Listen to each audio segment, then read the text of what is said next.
Mangalmatri students, in chapter 7, Getting to Know Plant, we are studying about flower. और इसमें अभी तक हमने फ्लावर के पार्ट्स के बारे में स्टडी किया है और फ्लावर्स के टाइप्स के बारे में स्टडी किया है. अब हम स्टडी करेंगे फ्लावर के फंक्शंस के बारे में कि फ्लावर के एक प्लांट के अंदर फ्लावर के क्या फंक्शंस होते हैं, क्या काम होते हैं. Number 1, flower are the reproductive part of the plant. मैंने आपको पहले ही बताया था कि फ्लावर्स होते हैं वो प्लांट के रिप्रोडक्टिव पार्ट होते हैं. तो अब मेल रिप्रोडक्टिव पार्ट कौन सा होता है? स्टेमन.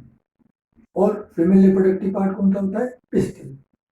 मेल रिप्रोडक्टिव पार्ट होता है स्टेमन, ये भी 2 पार्ट में डिवाइड होता है, एंथर एंड फिलामेंट. और जो फीमेल रिप्रोडक्टिव पार्ट है पिस्टिल, वो 3 पार्ट में डिवाइड होता है, स्टाइल, स्टिग्मा एंड ओवेरी. अब एंथर के अंदर क्या होता है? येलो पाउडरी सब्सटेंस होता है, पाउडर की फॉर्म में सब्सटेंस होता है, इसको पोलन कहते हैं. तो अगर हम एंथर की हॉरिजॉन्टल कट किया जाए तो उसके अंदर हमें पोलन ग्रेन्स दिखाई दे जाते हैं. अब ये पोलन ग्रेन्स एंथर से यानी मेल रिप्रोडक्टिव पार्ट से फीमेल रिप्रोडक्टिव पार्ट पर पहुंचते हैं. फीमेल रिप्रोडक्टिव पार्ट में स्टिग्मा पर पहुंचते हैं.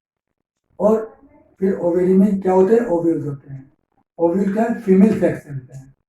तो मेल सेक्स सेल यानी पोलन ग्रेन्स और फीमेल सेक्स सेल यानी ओव्यूल, इन दोनों में फ्यूजन होता है, मिक्स होते हैं आपस में. इस प्रोसेस को फर्टिलाइजेशन कहते हैं.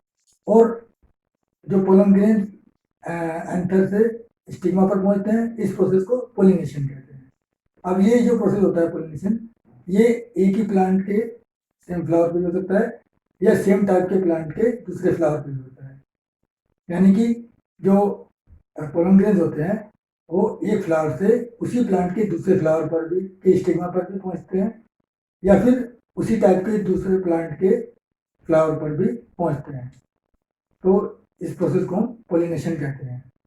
और जब ओव्यूल्स और जो पोलन ग्रेन्स मिक्स होते हैं, फ्यूजन होता है इनमें, इस प्रोसेस को हम फर्टिलाइजेशन कहते हैं. तो फर्टिलाइजेशन के बाद जो क्या होता है? फ्रूट्स और सीड्स बनते हैं. ओव्यूल जो होते हैं वो फ्रूट्स और सीड में कन्वर्ट हो जाते हैं. अब सीड्स जो होते हैं वो seed germinate into new plant. Seeds germinate हो गए, जर्मिनेशन हो गए सीड्स का, वो न्यू प्लांट बन जाते हैं. इस प्रकार से फ्लावर जो है वो नए प्लांट का को बनाने में हेल्प करते हैं. इसलिए फ्लावर को हम reproductive part of the plant कहते हैं. Second, the nectar from a flower is the source of food for insect. अब स्टूडेंट्स आपने देखा होगा कि फ्लावर पर जो इंसेक्ट, बहुत सारे इंसेक्ट्स बैठते हैं. क्या करते हैं इंसेक्ट? जो फ्लावर के अंदर जो जूस होता है जिसको नेक्टर कहते हैं, तो वो जूस वो सक करते हैं, चूसते हैं.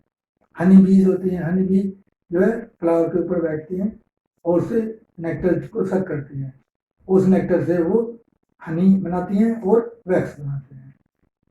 हनी आप जानते हैं कि हमारे लिए कितना यूजफुल होता है, बहुत सी मेडिसिन में यूज होता है Honey. Third, flowers make plant beautiful. और आप सब लोग जानते हैं कि फ्लावर किसी प्लांट की को जो फ्लावर जो है बहुत सुंदर बना देते हैं. बिना फ्लावर के प्लांट जो सुंदर नहीं लगता, आप उसकी तरफ देखते भी नहीं हैं. लेकिन जब प्लांट पे फ्लावर होते हैं, सुंदर फ्लावर, तो आपका ध्यान उस तरफ अट्रैक्ट होता है. यानी फ्लावर जो है वो हमें अपनी तरफ अट्रैक्ट करते हैं. तो स्टूडेंट, ये हमने फ्लावर्स के फंक्शन के बारे में स्टडी किया. इसको आप केयरफुली स्टडी कीजिए. आपको नोट्स में भेज रहा हूँ, उसको केयरफुली स्टडी कीजिए और इस वीडियो को केयरफुली स्टडी कीजिए, वॉच कीजिए. Thank you. Have a nice day.